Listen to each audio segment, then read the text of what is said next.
السلام علیکم ورحمۃ اللہ وبرکاتہ ان الحمد للہ نحمده ونستعینه ونستغفره ونعوذ باللہ من شرور انفسنا ومن سیئات اعمالنا من يهده الله فلا مضل له ومن يضلل فلا هادي له واشهد ان لا اله الا الله وحده لا شريك له واشهد ان محمدا عبده ورسوله اما بعد فان خير الحديث كتاب الله وخير الهدي هدي محمد صلى الله عليه وسلم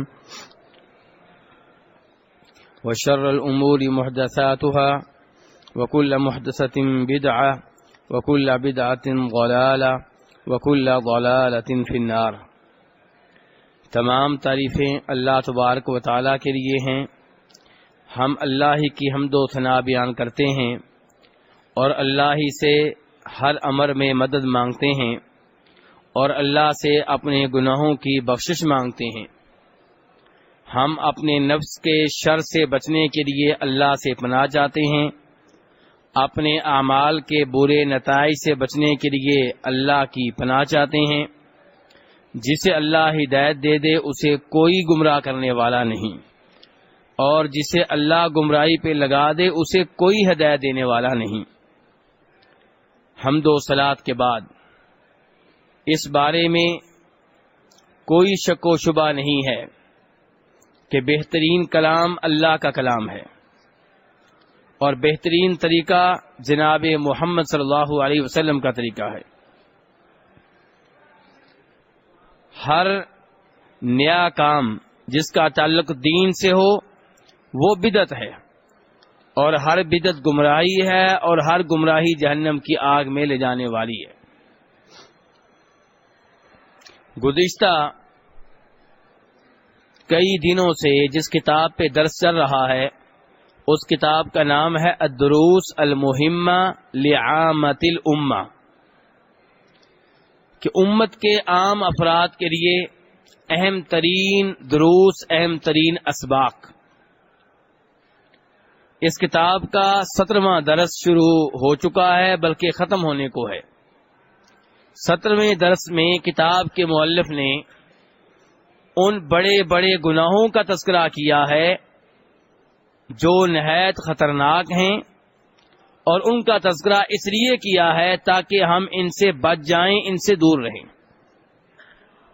چنانچہ آج کے درس میں کتاب کے مؤلف کہتے ہیں وَلَعِبُ الْقِمَارِ وَهُوَ الْمَيْسِرُ، کہ وہ گناہ جو کبیرہ گناہ ہیں ان میں سے ایک کبیرہ گناہ یہ ہے کہ جوا کھیلنا۔ جوا جو ہے یہ کبیرہ گناہ ہے۔ کیسے پتا چلا کہ کبیرہ گناہ ہے؟ کیسے پتا چلا کہ یہ بڑا جرم ہے؟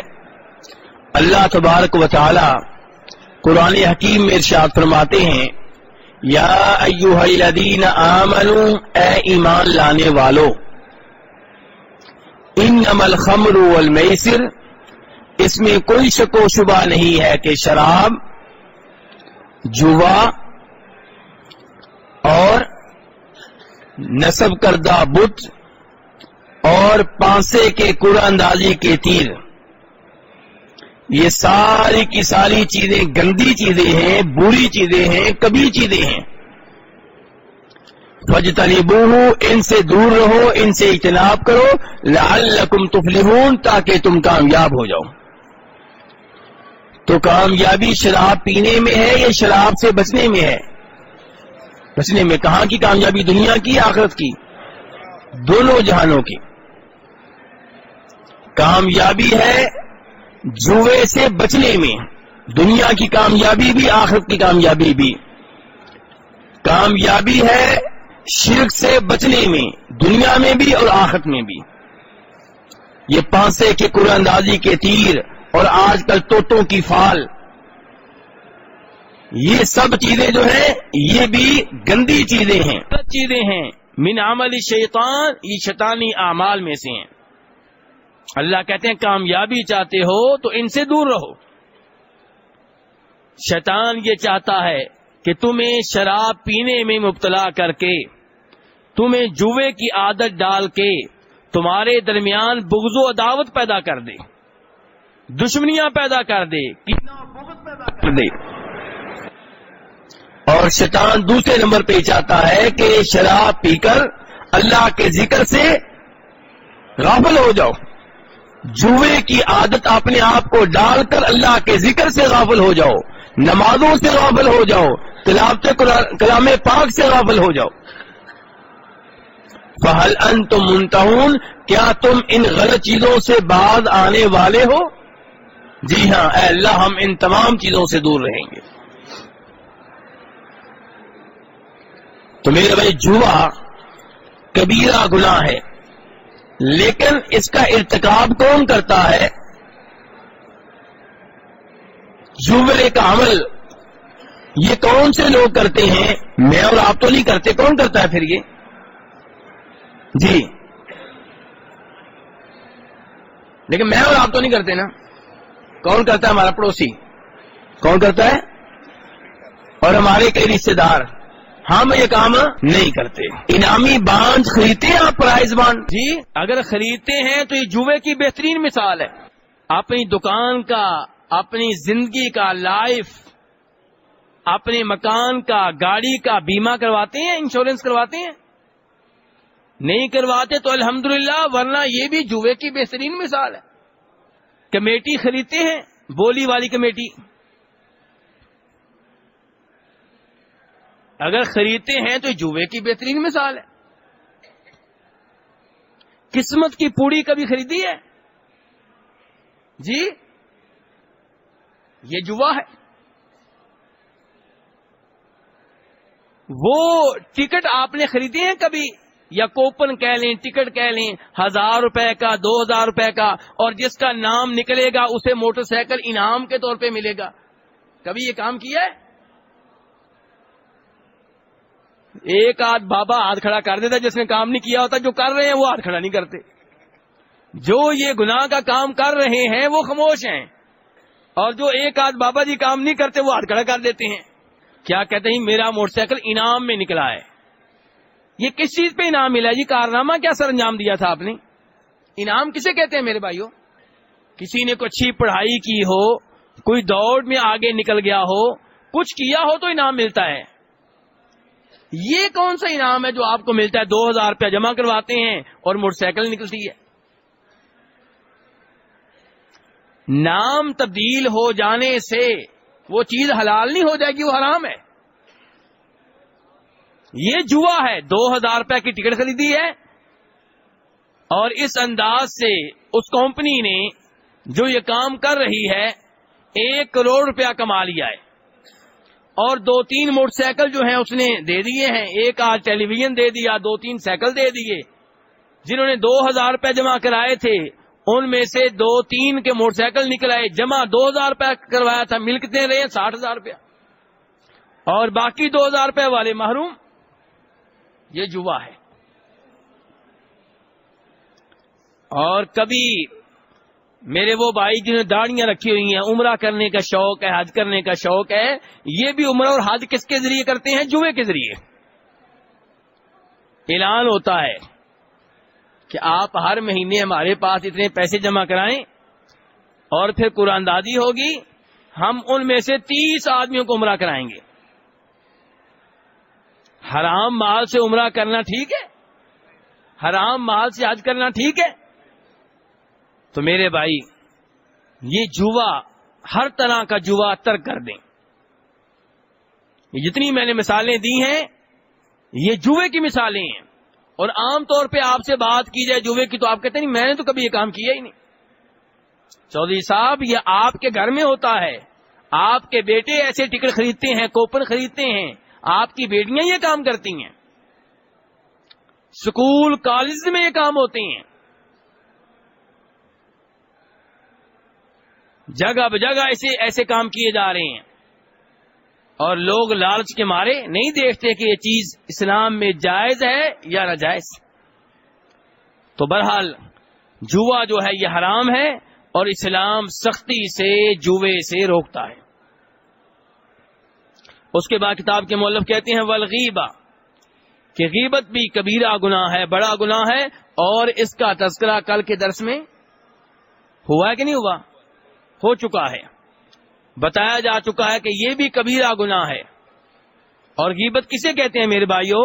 نبی علیہ الصلوۃ والسلام نے صحابہ کرام سے سوال کیا غیبت کسے کہتے ہیں؟ تو پھر آپ نے وضاحت کی ذکر کا اخاک بما یکرہہ، آپ اپنے بھائی کا تذکرہ اس طرح کریں کہ یہ تذکرہ جس انداز سے آپ نے کیا ہے، اس کے بارے میں جو تبصرہ آپ نے کیا ہے، اس کے بارے میں جو کچھ آپ نے کہا ہے، اسے معلوم ہو جائے تو اسے اچھا نہ لگے بلکہ برا لگے۔ یہ غیبت ہے۔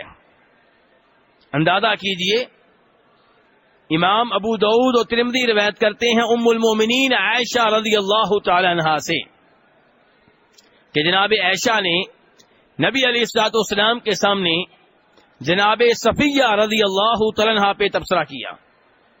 کس پہ تبصرہ کیا؟ بولیے۔ جناب صفیہ کون ہے؟ میری اور آپ کی کیا لگتی ہیں؟ ماں، نبی علیہ الصلوۃ والسلام کی بیگم۔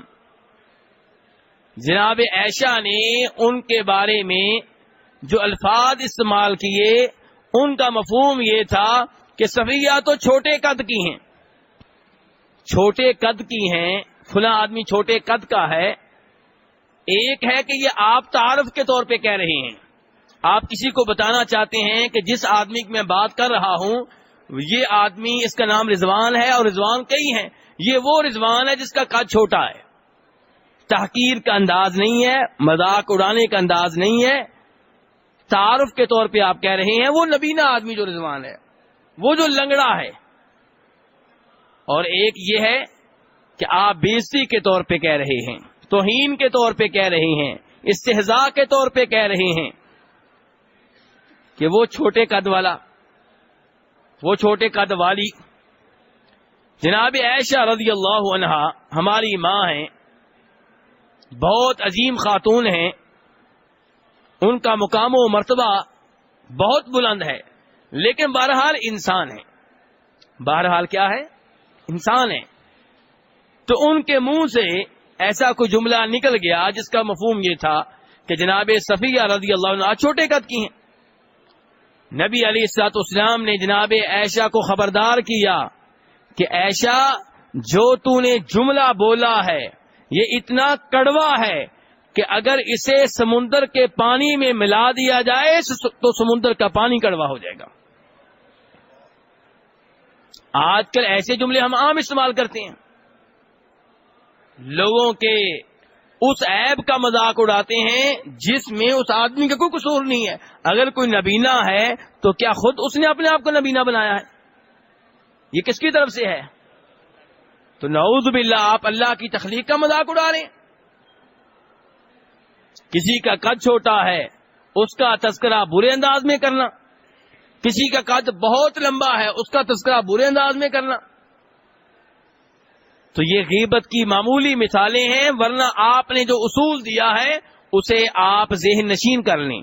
نبی علیہ السلام نے اصول کیا دیا؟ غیبت کسے کہتے ہیں؟ کوئی بھی ایسا جملہ، کوئی بھی ایسا لفظ، کوئی بھی ایسا اشارہ جس کے بارے میں جب اس آدمی کو پتا چلے جس کے بارے میں آپ اشارہ کر رہے ہیں، جس کے بارے میں وہ لفظ آپ نے استعمال کیا ہے، اسے یہ لفظ اچھا نہ لگے بلکہ برا لگے، یہ غیبت ہے۔ آپ چاہے صفائیاں دیتے رہیں، معیار آپ نہیں ہے، معیار وہ ہے جس کے بارے میں تبصرہ ہوا ہے۔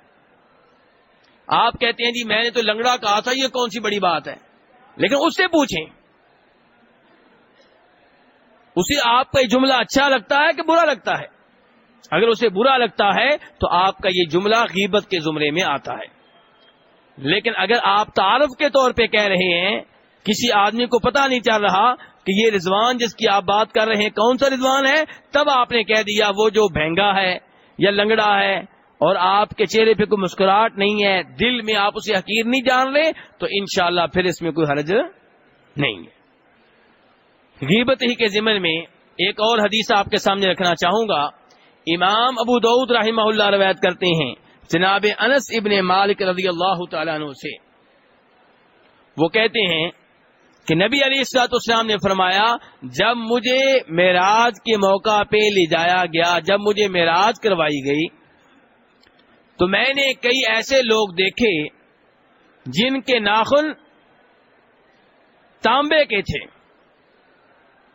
اور وہ ان ناخنوں سے اپنے چہرے اور اپنے سینے کو چھیل رہے تھے، زخمی کر رہے تھے۔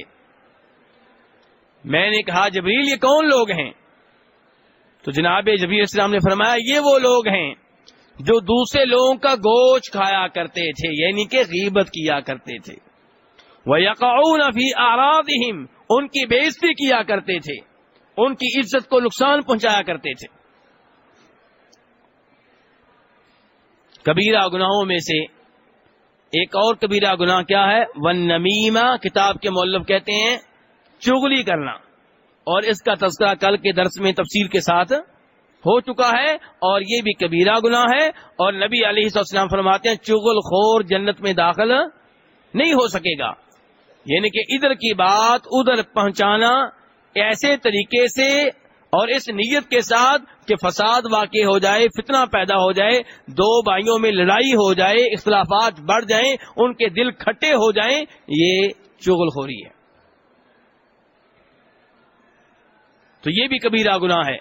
کتاب کے مؤلف کہتے ہیں وغیر ذالک، اس کے علاوہ اور بھی کئی کبیرہ گناہ ہیں، مما نہى اللہ عز وجل عنہ او رسولہ، اور یہ وہ گناہ ہیں جن سے اللہ نے یا اللہ کے رسول علیہ الصلوۃ والسلام نے روک رکھا ہے۔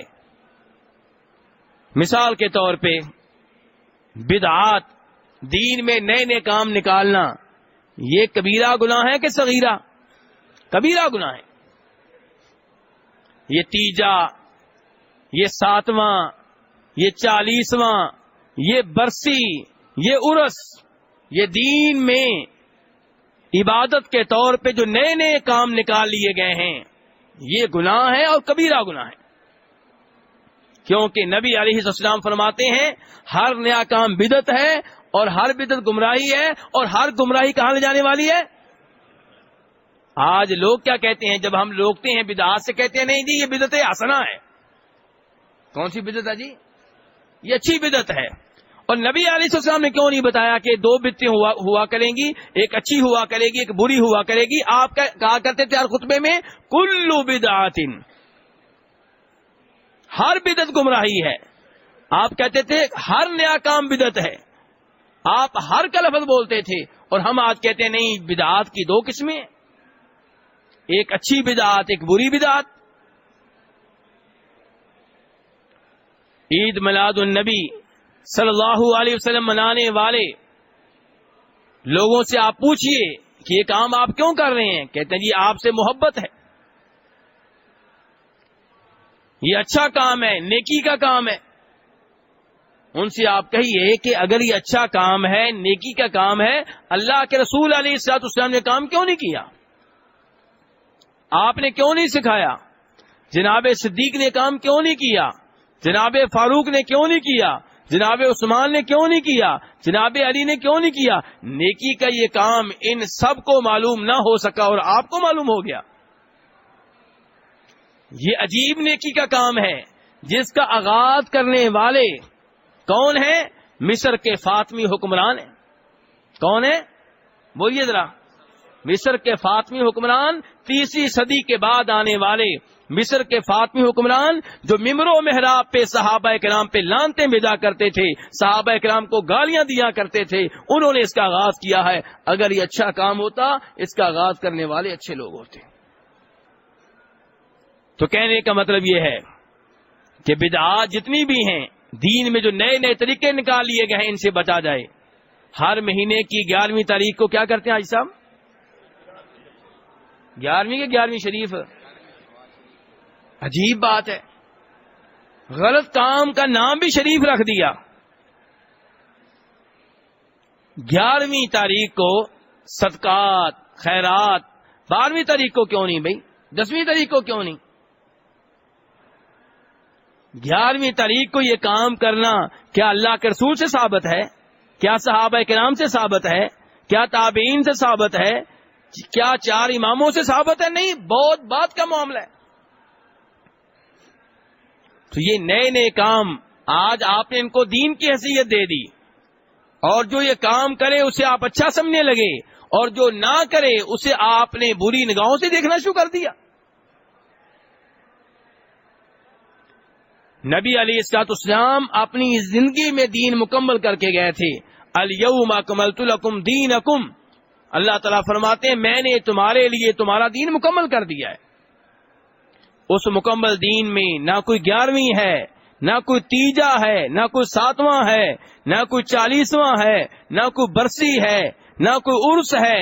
یہ سب چیزیں نئی چیزیں ہیں، اور یہ سب دین میں اضافہ ہے، اور ہمارے لیے وہی دین کافی ہے جو نبی علیہ الصلوۃ والسلام دے کر گئے ہیں. ہم سب کا ختم نبوت پہ ایمان ہے کہ نہیں ہے؟ ختم نبوت کا تقاضا یہ ہے کہ یہ مان لیا جائے کہ نبی علیہ الصلوۃ والسلام کے بعد کوئی نبی نہیں آئے گا. جب کوئی نبی نہیں آئے گا تو غیر نبی کی بات کو آپ دین کیوں بناتے ہیں؟ منہ سے آپ کہتے ہیں نبوت کا سلسلہ ختم ہو گیا، جبکہ میرے جیسے کسی مولوی صاحب کی طرف سے کوئی نئی بدعت ایجاد ہوتی ہے آپ قبول کر لیتے ہیں. جبکہ جیسے آپ آخری نبی ہیں، آپ کے بعد کوئی نبی نہیں آئے گا، ایسے جو دین آپ دے کر گئے ہیں وہ مکمل ہے، اس میں کسی اور چیز کا اضافہ نہیں ہو سکے گا. اللہ رب العزت ہمیں قرآن و حدیث سمجھنے کی توفیق عنایت فرمائے. اب میں آپ کے سوالوں کی جانب آتا ہوں. یہ 17واں سبق ختم ہو چکا، اور پھر آخری درس شروع ہوگا 18واں سبق، اور اس کا تعلق ہے میت کو کیسے تیار کیا جائے، کیسے غسل دیا جائے، کیسے کفن دیا جائے، کیسے جنازہ پڑھا جائے. یہ 18واں درس ہے، انشاءاللہ اس پہ گفتگو کل سے شروع ہوگی.